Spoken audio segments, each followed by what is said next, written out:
Hello guys, welcome to our channel. Today in this video we will discuss big news for XRP holders and what SEC is up to this time. But before we start, make sure to give this video a big thumbs up, and if you are new to the channel, don't forget to subscribe before leaving. Also, hit that bell icon so that you can get notified whenever we will upload a new video. For now, let's get back to the video straight away. What you think of the two newly unsealed legal memos in the US Securities and Exchange Commission suit against Ripple Labs Incorporated probably depends on which way you are already leaning in this closely watched test of crypto regulation. For Stuart Alderoty, general counsel at blockchain payments company Ripple, the 2012 memos from Perkins Coie to Ripple's founders are evidence of the company's good faith as it tried to launch digital tokens without clear guidelines on how existing federal laws would apply to cryptocurrencies. Perkins Coie warned Ripple executives in February 2012 that if they followed their initial plan to sell tokens to investors in order to raise money to launch a crypto network, US regulators were highly likely to deem the coins to be securities.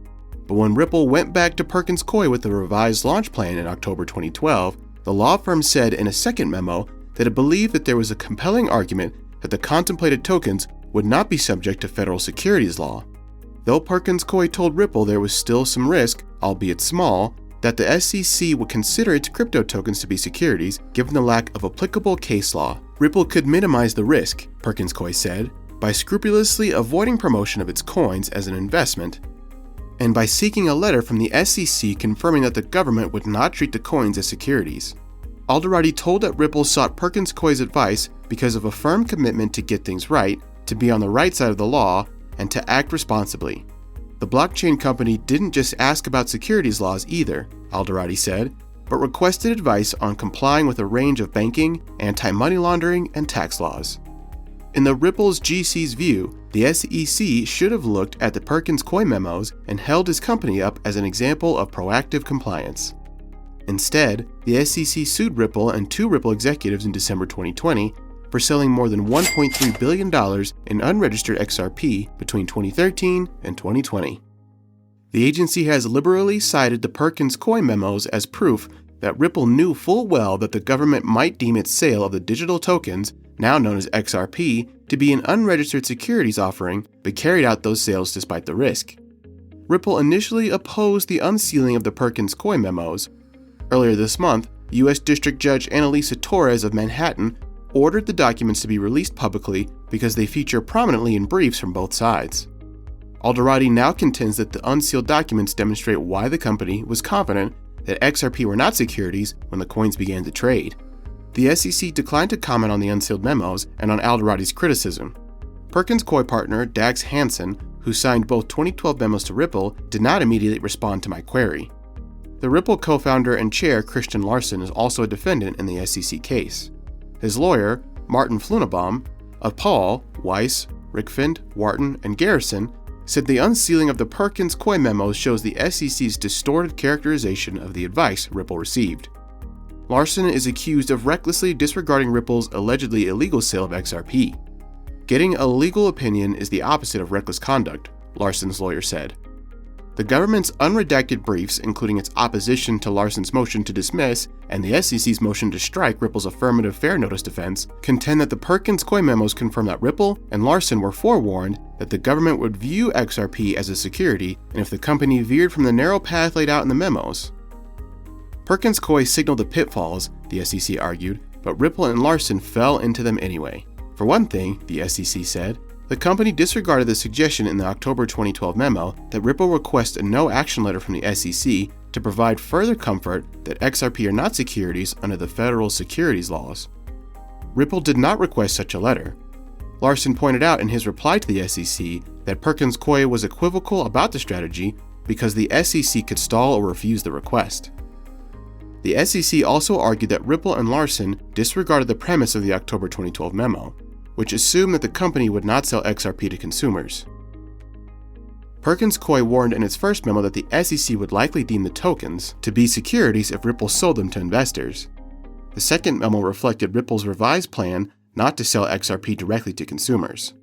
But the SEC said in its motion to strike Ripple's fair notice defense that beginning in 2013, Ripple quickly pivoted from distributing XRP for free to lucratively profiting by offering and selling XRP for consideration.